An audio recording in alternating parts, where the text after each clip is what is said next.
Welcome. This is Am I Old Yet? A lightly comic audio drama written, performed and produced by me, Floyd Kennedy, about life, the universe and everything from the perspective of one elderly, fictitious woman, Helen Doherty. This is an independent, advert-free podcast, so I'm deeply grateful for any small donations you feel you can spare. The links are at the end of the episode. This is episode 11 of season 3. Helen is very unhappy about the forthcoming publication of her memoir, but she can't explain why. Her publisher, Joey Wilkinson, is also her oldest friend, and she's worried about Helen, so she calls upon Janey, Helen's daughter, to see if they can figure out how to help Helen. Janey, thanks so much for taking my call. Oh, not at all, Joey. What can I do for you? Is it about Mom? Well, yes, it is. I know she's upset, and that's not good. I don't want to upset her. Of course not. So I thought if I could have a chat with you and explain the whole thing to you, maybe you would understand better, and then you'd be in a better position to help her. Now, tell me, do you mean, as her publisher, you want me to help her to do what you want her to do? Oh, I can understand why you would think that, but no, believe it or not, that is not what I want you to do. I'm speaking as her friend of many, many years, not as her employer and a potential publisher. I see. Oh, I do hope you do, Janey. So what do you mean about helping her? Well, as far as I can make out, it seems that she really doesn't want me to publish her memoir, but she can't explain why. And I'm hoping you can help her to understand for herself what's going on. And then, if she decides not to go ahead, I'm fine with that. Well, perhaps if you could explain it all to me from the start. How did this whole crazy idea come about in the first place of Mom trying to write a memoir? Yes, that's exactly what I thought I should do. Of course, I can only tell you my understanding of the situation. Your mother might have different ideas about it. Well, of course. Off you go. How did it start? It probably started right back when your mother and I first met up at NYU in the 60s. We got on great from the word go. I was a bit bouncy, and your mom was, well, very direct. I kind of bounced around, being a party girl as much as I could get away with, and Ellie would tag along. Oh, you know that's what I call her. She calls me Joey, and I call her Ellie. Anyway, she would tag along with us, but she would also draw the line and make sure we put in study time.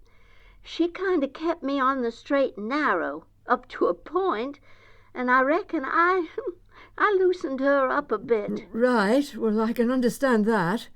But what about the other girls? There were 5 of you, weren't there? Well, yes, the other 3 joined in the fun in second year, and we formed a party-stroke-study group, if you know what I mean.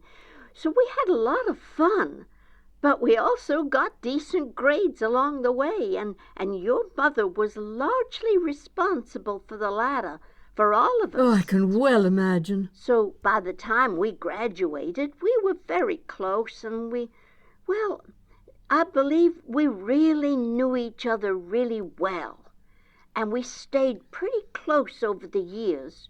We've supported each other as best we could, but of course we grew up and went our separate ways as well. Oh, well, of course. Now, the thing is, I knew early on that I wanted to be involved in publishing, and I also knew that I wasn't a writer. So I wanted to be able to help good writers to get published however I could. Ellie didn't really know what she wanted to do specifically, so she tagged along with me into the publishing business, and as you know, she became a very fine editor. And poet. Oh, yes, I won't argue with you about that. They are good. But Janey, the thing is, I know she is even better than that. She is a great writer, always was, but she just doesn't believe it. I've suggested she try short stories, novels, historical fiction. She just won't do it. But if you see her letters, the critiques that she writes for her clients, they are extraordinarily vibrant essays. Oh, well, yes, her letters are wonderful. So witty and, yes, direct. I know what you mean about that. Do you know, she writes the way she sounds. And that is a gift. And I have longed to get her to use it, to expand on it, and not just to make money out of it, but because I know she would gain a lot of satisfaction out of just doing it. I see what you mean. Well, so why the memoir? Well, it was an idea I had about 5 years ago. I suggested it to her, but of course she refused to take it seriously. But I was convinced that she could do it. She should do it. She would love it once she got going. And then I had the big idea. Oh, yes. I thought maybe if I could persuade all the gang of 5 to write a memoir, Helen would join in the fun. I set it up as a new genre fiction for the publishing Crone house. memoir. Exactly. So she told you that, did she? Yes. I didn't get it myself at first, but then, you know, over the past couple of years, there have been more and more old people, especially women, making names for themselves, doing all sorts of creative things. I began to see what they had to offer, and I'm not far off it myself, you know. I turned 51 last month. There you go. You get it. And the more I think about it, the more I think it really is one of the best ideas I've ever had. And I was in my 70s when I had it.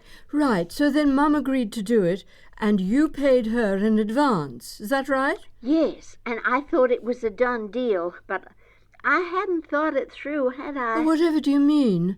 What part of it hadn't you thought through? The part where, although she's very outgoing in her everyday life, she's really a very private person. She might not want anyone to actually read it, Oh, you know? yes, of course. Oh, it's so interesting, isn't it? You know, Mum will talk to strangers at the drop of a hat. In fact, she spends half her life talking to strangers.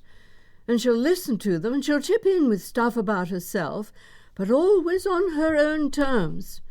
She doesn't share anything private. You should see her Facebook page, full of little quips about whatever she's doing at the time, but nothing about herself, her actual self. Oh, yes, I've seen that. It should have warned me. I really didn't take that part of it seriously. And now she's upset, and Janey, I do not want her to be hurt. I see. Oh, thank you so much for sharing that with me. I think I understand a little bit better now. I don't know if you're aware of this, but she didn't tell me she was even writing it till a good 2 years after she'd agreed to it. I did not know that. My goodness, that's serious, isn't it? Yes, it is. So what do you think? I'm perfectly happy to take your advice on this. Ellie is my dearest, greatest friend, and I want to do the right thing by her. You know, I'm very reluctant to give you any actual advice, Joey. At least not at this time. Oh, of course, I understand. We don't want Ellie to think you and I are in cahoots over this. Oh, it's not that. I don't think that would do her any harm at all. I just think there might be another way. Another way? What do you mean? I mean, at this moment now, I think she's wrong about the whole thing. I think she's got something going on, some deep, old, buried fear locked away in a shell inside her that's making her so afraid. And I honestly think that holding on to that fear is not doing her any good at all. I don't know if I'm the person to crack this particular nut, so I'm going to have a chat with my husband and my daughter and see if we can come up with a plan. Oh, that would be wonderful. But you do understand, the plan is not so much how to get her to agree to publish, but how to get her to, what is it they say, face the fear. If she can do that, then she can decide from a more open heart what's the best thing to do. You know, for her. That is exactly what I would love, for her to be okay, to know what she's afraid of. It might be something she's absolutely right to be afraid of. Are you sure she doesn't know? Oh, I'm pretty sure. She's just not so much confused, just confusing. And that's not like her. It really seems to come from a place of not knowing. You do know she's a terrible liar. Oh, she is that. So I'm confident that she's not deliberately hiding anything. Can you leave it with me for a while? We can't rush these things. Oh, no hurry at all. It doesn't upset your publishing schedule? Not a bit. It's my baby. I can do whatever I like. My partner, the inestimable Mr. Balliol, has no say in the matter whatsoever. Oh, dear. Should I feel sorry for him? Probably. That was episode 11, season 3 of Am I Old Yet? By me, Floyd Kennedy. The roles of Joey and Janey were played by me. You can find out more about the podcast and check up on back episodes all the way back to season 1 at the website www.amioldYet.com. If you're enjoying the podcast, please take a moment to rate and review it. It really is important to help me to know that you're listening. Otherwise, I'm kind of, sending stuff out into the void. You can either do it in your favourite podcasting app. Some of them let you rate and review it. And if they don't, you can drop a comment on the reviews page of the website.